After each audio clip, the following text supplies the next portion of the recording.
How's it going, everybody? So this is Franco from Examrefresh. I'm actually showing my face. Usually I don't. I don't know. I'd rather draw. Whatever. I just wanted to throw this out there, especially for people who are about to take their test.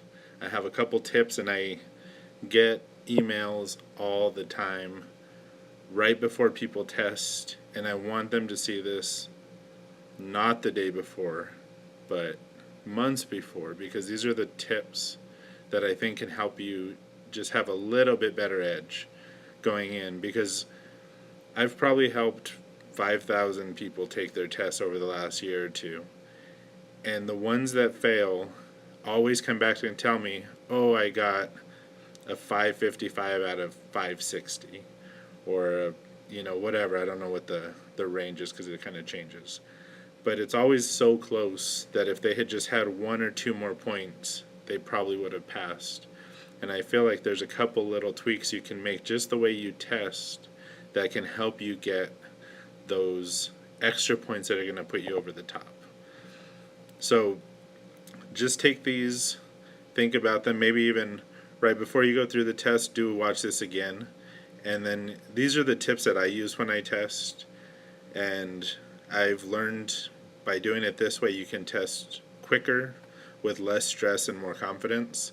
Those are the things I think that trip people up the most. They take too long and they second guess themselves and go back and change things that they probably shouldn't have, or even just not having the confidence in themselves that they know the right answer. So here's what I would do when I take a test.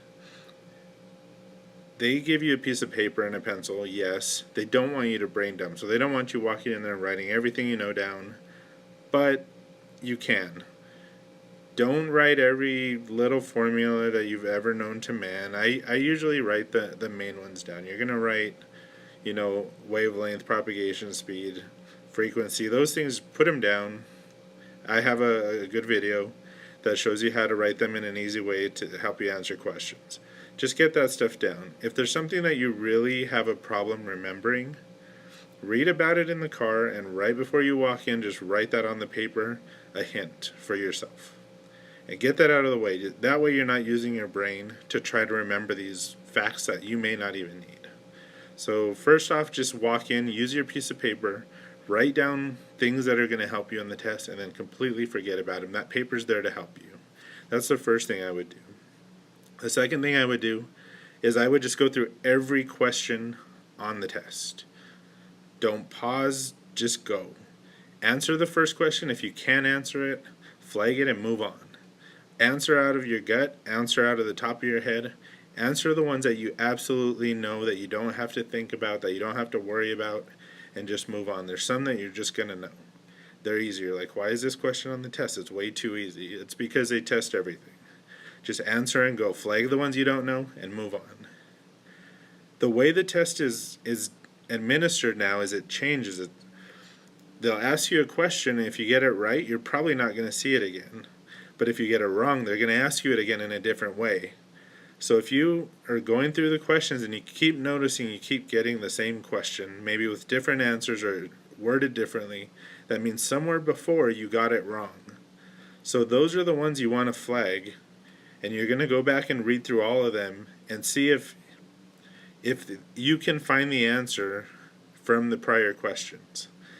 What happens is they reword the question, and they'll use phrasing that's going to help you answer a later question. So what I would do is use those questions and look at them kind of back to back, and a lot of times they can form a bigger picture than just one question themselves.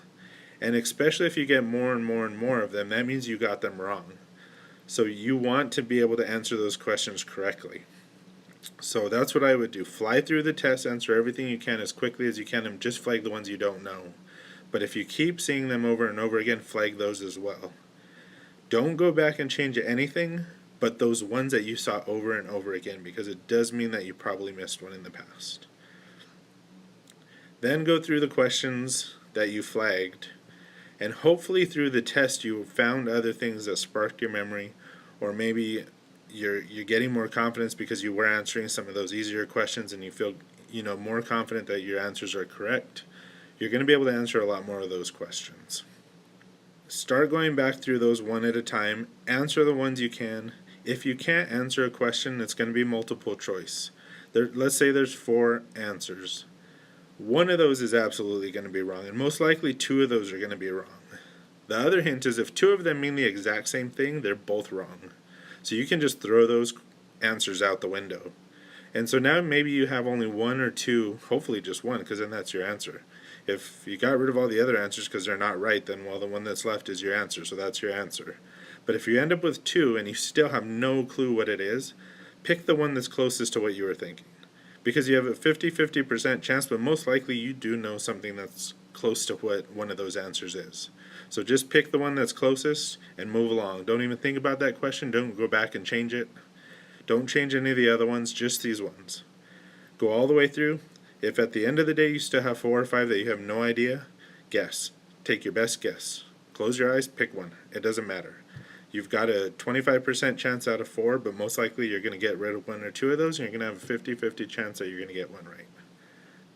The other thing I tell people is don't study too much. Most people, they will procrastinate. It's been a year. They've been out of school for a year.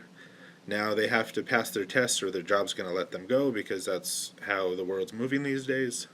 And now it's the week before and they're like, oh no, I've got to study and I'm going to cram in this 6-inch book into my brain in 6 days. Worst way, because you're not going to remember it all. Basically, you can remember about 30 minutes to 1 hour of studying per day. So I would rather take 30 days, take 60 days, study for 30 minutes, set a timer, and when that timer goes off, you walk away. Do not study anymore. Study for 60 minutes if you have to, if you really feel like you want to get that extra in. Put a timer for 60 minutes and walk away. Don't study any more than that because you're just wasting your time.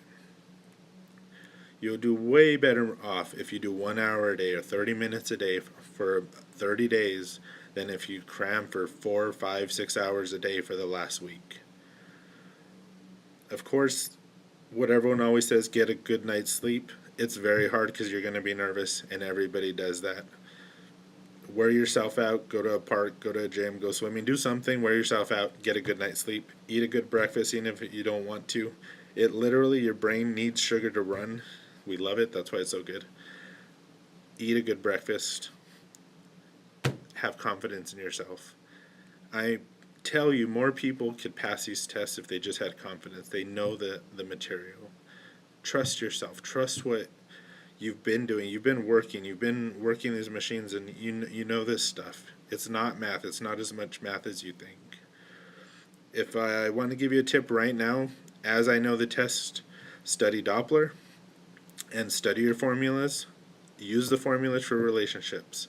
They're not going to throw a lot of hard math problems at you, but they want to know if this goes up, what happens to this value. So you write down your formulas and just use them for relationships. If this goes up, what happens to that?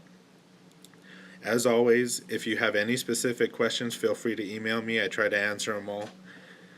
The better way is to put it on Facebook, because if I can answer it there, then it's for everybody, and everybody can see that. I'm going to try to make more videos if I can. So if you send me questions that I see a lot of people sending me, I'll make a video and put it out there. I'm going to try to do this more often. I do want to, the whole reason I do this is to help people pass their test. That's it. I do this to help people, that's it. So if you have any questions, throw them my way. If you want more video courses like this, of course, visit our website, examrefresh.com.